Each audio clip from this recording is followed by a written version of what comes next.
안녕하세요. 4.27 시대연구원 부원장을 맡고 있는 손정목입니다. 만나서 반갑습니다. 오늘은 이미 전 세계적으로 수많은 사람들, 모든 사람들한테 공포와 불안, 근심과 걱정을 안겨주고 있는 코로나19. 이 코로나19가 과연 무엇인가에 대해서 살펴보는 시간을 갖도록 하겠습니다. 지금 이게 그저께 그 자료인데요. 이미 거의 300만에 가까운 확진자가 나왔고, 사망자만 하더라도 20만이 넘는 엄청난 규모로 피해를 입히고 있습니다. 과연 이렇게 전 세계 사람들을 공포와 불안에 먹고 있는 코로나19의 원인과 또 그에 따른 쟁점이 무엇인지 한번 같이 살펴보시죠. 코로나19의 가장 크게 원인으로 제기되는 게 첫 번째는 이게 인공이냐 아니면 자연적 돌연변이냐 하는 문제입니다. 이게 과연 사람의 손을 타고 인공적으로 만든 바이러스다라고 주장하는 사람이 있고, 그렇지 않다. 이게 박쥐라든지 이런 천상갑이라든지 이런 그 생태계의 야생동물과 그 인간 간의 관계 속에서 야생동물을 먹는 그러한 식습관이 문제가 돼서 이게 돌연변이를 일으켜서 사람한테 전염이 됐다. 이런 자연적 돌연변이 주장이 지금도 맞부딪히고 있습니다. 또 한 가지는 이로 인해서 발생했던 엄청난 확진자와 사망자 때문에 이 봉쇄 격리를 해야 되느냐 아니면 집단 면역이냐 이런 논쟁이 있습니다. 오늘날 대부분의 모든 나라들은 다 이 봉쇄 격리를 택하고 있죠. 그런데 오히려 집단 면역을 주장하는 나라들이 있습니다. 스웨덴, 또 브라질, 얼마 전까지만 해도 영국, 또 최근에 일본 이런 나라들은 집단 면역을 추진했었는데 영국과 일본은 결국은 봉쇄 격리 쪽으로 돌아섰죠. 그렇지만 스웨덴은 여전히 집단 면역을 진행하고 있습니다. 과연 이것이 과연 어떤 의미가 있는 것인가를 또 살펴봐야 할 것 같습니다. 또 한 가지 논점은 이게 과연 이 사회 경제 위기가 대공황으로 갈 것이냐 아니면 바이러스가 소멸되면 V자나 U자형으로 다시 경제가 반등할 것이냐 이 논쟁이 또 현재 있습니다. 이게 심각하게 현재 모든 경제학자들, 전문가들, 언론들 또 우리들 스스로에게 있어서도 아주 중요한 쟁점 중에 하나죠. 그리고 또 한 가지 마지막으로는 과연 이걸 통해서 지난 70년간 세계의 패권을 만들어 왔던 미국 중심의 질서가 변하고 세계 질서를 변화시키려는 것이냐 아니면은 여전히 미국의 패권이 계속적으로 바이러스가 끝나도 유지될 것이냐 이 논쟁이 또 하나 있습니다. 이렇게 코로나19라는 이 어떻게 보면 전대미문의 이 사건을 통해서 인류는 지금 이 대공황이나 아니면은 세계 질서 전환, 기존의 질서가 유지 이런 등등의 이 정치 경제적인 차원에서의 심각한 상황에 놓여 있습니다. 어떻게 될 것 같습니까? 여러분들은 어떻게 생각하시는지요? 따라서 오늘은 이 네 가지의 이 쟁점 사항에 대해서 살펴보는 것을 그 시작으로 준비해 봤습니다. 먼저 코로나 바이러스가 인공이냐 자연적이냐 이 논쟁이 아주 심각하게 제기되고 있습니다. 사실 우리가 지금 많은 환자들을 치료하고 있는데요. 어떤 문제가 제기됐냐 하면 코로나 바이러스를 치료하는데 HIV, 에이즈 치료제로 치료를 하고 있구나. 아니면은 에볼라 바이러스를 치료하는 치료제로 현재 치료를 하고 있습니다. 어떻게 감기인 코로나 바이러스에 어떻게 에이즈 바이러스를 치료하는 치료약 또는 에볼라 바이러스를 치료하는 치료약을 갖고 치료를 할 수 있는가라는 문제가 가장 기본적인 문제로 제기되고 있죠. 그래서 칼레트라니, 렘데시비르 이런 약품들은 다 공식적인 에이즈 바이러스나 또 에볼라 바이러스의 백신입니다. 이 백신을 갖고서 치료를 한다. 왜 그럴까? 이런 문제가 제기되는 거고요. 최근에 트럼프 대통령은 하이드록시 클로로퀸이라고 하는 말라리아 치료제를 갖고서 치료를 해봐라 라고 공개적으로 얘기를 했죠. 사실 근데 이거는요, 중국에서 환자가 엄청 늘어났을 때 이 클로로퀸으로 실제로 치료를 해서 성과를 봤다. 이렇게 발표를 했던 바 있는 거죠. 그래서 이거 갖고서 현재도 과연 계속 할 거냐 말 거냐 고 논쟁을 벌이고 있습니다. 그래서 어떤 사람들은 이런 여러 가지의 백신 치료제를 사용하고 있기 때문에 코로나 바이러스는 여러 가지의 그런 그 다른 그 바이러스 염기 서열이 섞여 있는 그러한 키메라 바이러스다. 이렇게 주장하는 사람들도 있습니다. 이것을 조금 더 살펴보도록 하죠. 지난 2월 달에 대만의 한 양리학자는 텔레비전에 나와서 이런 식의 코로나 바이러스의 염기 서열과 그 구조를 분석한 내용들을 발표를 한 바가 있습니다. 이렇게 하면서 이 사람들이 주장하는 것도 마찬가지로 이 대만의 약학자는 현재 5종류의 그 코로나 바이러스가 있고 A, B, C, D, E 이렇게 5개 정도의 바이러스가 있다. 이렇게 하고 대만에서 발견되는 것은 한국에서 발견되는 것과 비슷한 비교적 약하고 그렇지만 전염력은 좋고 이런 바이러스다라고 얘기하고 있죠. 그 우리가 참 희한하죠. 우리는 사실 중국에서 건너온 걸로 알고 있는데 이 양반은 대만하고 한국하고 비슷하고 중국하고 다르다 이렇게 주장하니까 그러면 한국에 들어온 바이러스는 뭐지? 이렇게 의문이 생길 수 있는 겁니다. 어쨌든 지난 2월 말에 중국의 닝카이 대학에서는 이 코로나 바이러스에 HIV, 에이즈 바이러스와 에볼라 바이러스가 섞여 있다. 이렇게 발표를 한 바가 있고요. 중국 과학원에서도 5종류의 바이러스가 있다. 이렇게 얘기하고 있고 인도 델리 대학에서도 HIV 바이러스를 발견했다. 이렇게 발표한 바가 있습니다. 또 일본의 아사히 TV는 지난 2월 달에도 미국 독감이 사망자, 작년 겨울에 미국 독감 사망자가 한 2만 명 정도가 나왔는데요. 그때 이미 코로나 바이러스로 사망한 사람도 있다. 그리고 그것은 이미 CDC, 미국 질병통제센터에서 공개한 바다. 이렇게까지 주장한 바가 있습니다. 러시아의 채널1 TV는 지난 2월 달 초에 코로나 바이러스가 미 군산복합체가 이 자국의 그런 적대적인 또는 경쟁적인 중국이나 이란 등등의 나라들을 상대로 벌인 생물학전이다. 이렇게 주장한 바가 있죠. 사실 이거는 검증이 된 바가 없습니다. 사실 과거에도 HIV나 에볼라 바이러스 갖고 인공적 바이러스다. 이렇게 주장하는 사람들이 많았습니다. 그러나 어느 누구도 이런 부분들에 대해서 확인한 바가 없기 때문에 다 음모론으로 취급되고 묻혀졌죠. 그런데 지금은 아예 이 SNS가 발달하고 또 여러 가지의 과학기술들이 곳곳에서 연구가 진행되면서 이렇게 공개적으로 TV에 나와서까지도 주장하는 단계에 이르렀습니다. 실제로 지금의 대부분의 공식적인 또는 많은 학자들은 여전히 이 코로나 바이러스는 박쥐를 통해서 천상갑이나 또는 뱀을 전이가 돼가지고 그것이 돌연변이를 일으켜서 사람에게 전이가 됐다. 이런 유의 발표들을 지금도 하고 있습니다. 반면에 미국의 유명한 사이언스 얼럿이라고 하는 유명한 의학 전문 저널이 있습니다. 과학 저널이죠, 과학 저널. 이 과학 저널에서는 지난 3월 24일이죠. 여러분들 한번 찾아보시기 바랍니다. 코로나 바이러스는 2개의 다른 바이러스가 섞여 있는 이 키메라 바이러스일 수 있다라고 아예 전문 연구 저널에서 발표한 바가 있습니다. 이렇게 두 가지 입장이 아직도 첨예하게 대립되고 있는 그런 상황입니다. 여러분들은 어떻게 생각하세요? 이게 손으로 만든 걸까요? 아니면 정말 자연적으로 생긴 걸까요? 이게 정말 손으로 만든 거라면 손으로 만든 사람들의 의도는 뭘까요? 이런 의문이 제기될 수밖에 없겠죠. 그러면서 또 바이러스에는 이 두 가지의 특징을 보여주고 있습니다. 이 코로나 바이러스 확산의 두 가지 특징은 첫 번째는 불과 4개월 만에 전 세계 214개국, 215개국까지도 나갔었네요. 이 214개국에서 창궐을 했다는 겁니다. 요즘에는 한 210개국, 211개국 이렇게 얘기하는데 사실 캐나다 밑에 있는 프랑스령 조그만 섬나라가 인구가 9,000명인데요. 이 인구가 9,000명인 나라의 면적이 서울시의 3분의 1입니다. 우리 서울시의 3분의 1은 몇 명이 삽니까? 300만 명이 살죠.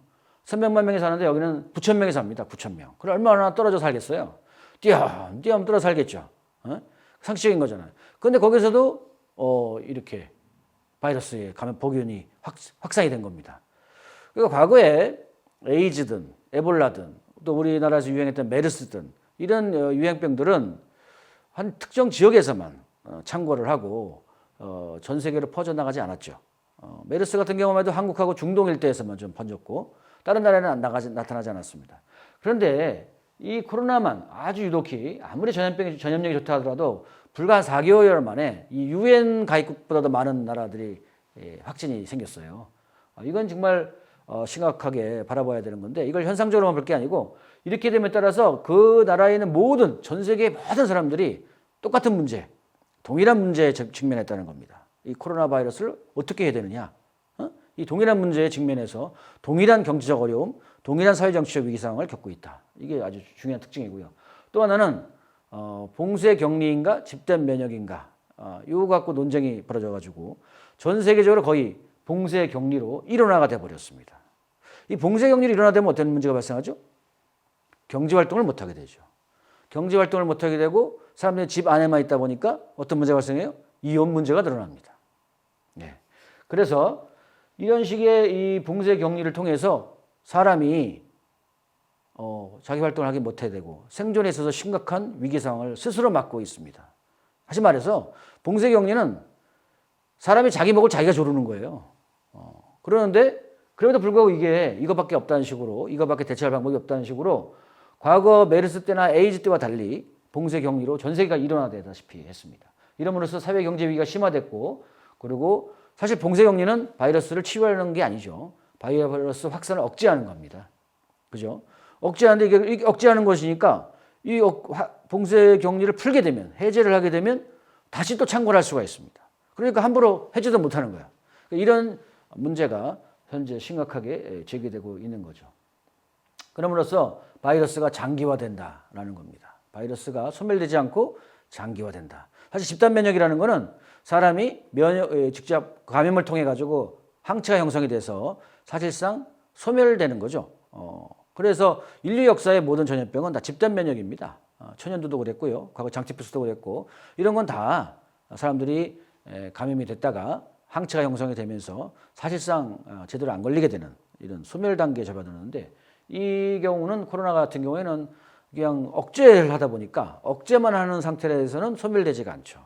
그래서 앞으로도 바이러스 확산이 장기화될 가능성이 높아졌다. 이 두 가지 특징이 있습니다. 그러면서도 여러분들이 가장 원하는 이 백신, 그렇다면 코로나 바이러스 백신 대체 언제 나오느냐 이거 갖고도 이제 여러 가지 논란이 지금 벌이고 있는데요. 일반적인 의미에서 백신 개발은 지난 에이즈나 에볼라나 이런 그 바이러스 때 했던 백신 개발 역사를 보게 되면 1상, 2상, 3상 이렇게 해가지고요. 보통 3년에서 5년 정도 걸립니다. 거기에 허가를 받고 양산 체제를 갖춰서 직접적인 피해자까지 넘어가는데 약 6년 걸리기도 합니다. 그래서 에볼라 같은 경우에는 보통 2013년에 발병이 돼서 2019년에서야 백신이 나왔습니다. 6년이죠.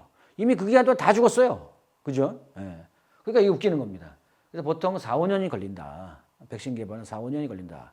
그런데 이게 워낙 전 세계 사람들이 다 다급하게 감염이 되다 보니까 속도를 빨리 하겠다. 이렇게 지금 얘기가 나와서 현재 미국의 질병통제센터는 18개월, 약 1년 6개월 정도를 얘기하고 있죠. 그럼 언제입니까? 내년 가을이죠. 내년 가을쯤 돼야 백신이 나온다. 서방에서는 이런 얘기를 하고 있고요. 반면에 이것도 마찬가지로 중국과 러시아, 미국과 대결 구도가 형성이 돼가지고 중국에서는 이번 달부터 3차인가요? 2차인가? 임상시험을 본격적으로 들어간다. 이렇게 지금 나와 있습니다.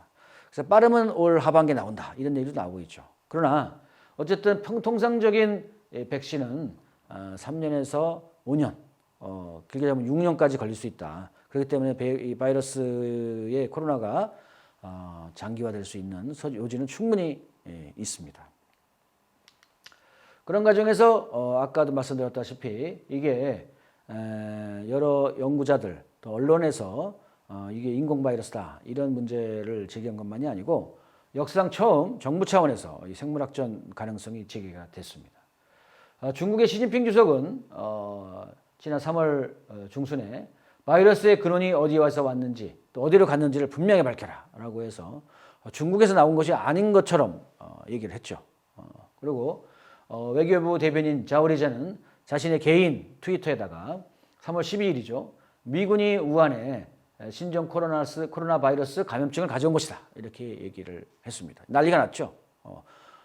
이 정부 외교부 대변인, 정부의 고위 관료가 공식적인 브리핑 장인은 아니지만 자신의 트위터에다가 이렇게까지 쓴 것은 전 세계적인 반응을 불러일으켰습니다. 그리고 더 재밌는 것은 중국 정부가 이거를 부인하지 않았다는 겁니다. 이거 개인 얘기다. 정부의 공식 입장이 아니다. 이런 식으로 부인하지 않았어요. 그냥 넘어갔습니다. 이건 사실상 중국 정부의 뜻이죠. 그렇게 해석해야 되지 않겠습니까? 작년 10월에 중국에서 세계 군인 체육대회가 열렸었습니다. 그때 미군도 역시 참가를 했는데요. 어쨌든 그때 미군이 코로나 바이러스를 가져온 것이다. 이렇게 주장을 했죠. 또 이란도 마찬가지입니다. 이란은 1월 3일 날 이란의 혁명수비대 대장 솔레이마니 암살 이후 강력한 대미 전선을 형성하고 있는데요. 그 후임인 후세인 살라미 혁명수비대 사령관이 대중집회에서 이 바이러스 전염병은 중국과 이란 그리고 나머지 세계에 대한 미국의 생물학적 공격일 수 있다. 이것이 확인이 되면 바이러스는 미국으로 돌아갈 것이다. 라고 아주 강력하게 경고를 보낸 바 있습니다. 예, 다음은 러시아의 외교부 대변인이 지난 4월 17일이죠. 4월 17일 날 러시아에서 갑자기 코로나 바이러스가 엄청나게 확산이 됐습니다. 확산이 됐는데 이것에 대해서 미국이 러시아 주변 제3국에서 그 연구소를 운영하면서 전염병을 개발할 가능성이 있다라고 아예 공식적으로 브리핑 자리에서 얘기를 했습니다. 이렇듯 중국과 이란 또 러시아가 정부 차원에서 생물학적 가능성을 최초로 제기하는 초유의 사태가 지금 발생을 한 거죠. 이거는 어떤 전염병 역사에서도 없었습니다. 정부 차원에서 이렇게 문제 제기를 하고 특히나 미국을 겨냥해서 하는 것은 역사상 처음이죠. 그러면 미국이 가만히 있냐? 그렇지 않습니다. 당연히 미국도 당연히 나와서서 반격을 지금 가하고 있죠. 사실 미국이 먼저 시작한 겁니다. 이게 중국이 먼저 시작한 게 아니고 트럼프가 코로나는 중국 바이러스다. 중국이 만든 것이다. 중국에서 나온 것이다. 중국이 만든 거라는 표현 안 썼어요. 중국에서 나온 것이다. 라고 트럼프 대통령은 얘기했고요. 오히려 그 밑에 있는 수많은 연구진들이 미국과 유럽에선 2015년에 미국과 공동으로 우한에서 바이러스 연구소를 운영을 했다. 미국이. 그리고 거기서 코로나 바이러스를 연구를 했고 그것이 실수든 고의든 거기서 유출이 된 것이다. 이렇게 주장을 하고 있죠. 그래서 바이러스 확산은 중국의 책임이다. 이렇게 주장을 하고 있고요. 사실상 이렇게 되다 보니까 그래서 오늘인가요? 어젠가요? 트럼프 대통령이 이 우한 바이러스에 대해서 미국이 그동안에 지원했던 지원금을 중단을 했습니다. 중단 조치를 취했죠. 어쨌든 이게 사실 우한 바이러스 연구소가 어쨌든 중국과 미국이 공동으로 한 건 맞는 것 같습니다. 어쨌든 그런 과정에서 중국과 미국이 이게 서로 생물학적 내기 사람이 연구소에서 나온 것이다 이렇게 얘기를 하니까 이게 결국은 자연적 돌연변이라기보다는 손탄 것이다 한마디로 이게 유전자 재조합을 해가지고 새로 만든 것인지 아니면 어떻게 자연적으로 있는 거를 어떻게 손을 댄 것인지 그건 모르겠지만 어쨌든 사람의 손이 가미된 바이러스의 가능성이 대단히 높아진 그런 상태다 이렇게 볼 수 있을 것 같습니다.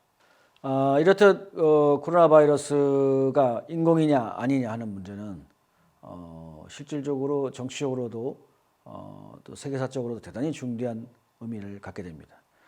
만약에 이게 진짜 누군가가 만든 인공 바이러스로서 의도적으로 세계에 유포한 거라면 그 의도가 무엇일까 하는 문제가 제기될 것이고 또 그로 인한 책임을 절대 면할 수 없을 겁니다. 아울러서 이것이 설사 자연적인 것이라 하더라도 이것이 미치는 사회의 정치적 또 경제적 파장은 아마 인류 역사에 있어서 아주 중대한 기록으로 남을 것입니다. 여러분들은 끝까지 관심을 잃지 마시고 이것이 나오는 새로운 보도와 새로운 결과들을 항상 주목하시면서 이것이 과연 우리의 운명과 우리 세상에 어떤 영향을 미칠 것인가를 같이 한번 계속 고민해 봐 주시기 바랍니다. 이것으로 제 1부는 마치겠습니다. 감사합니다.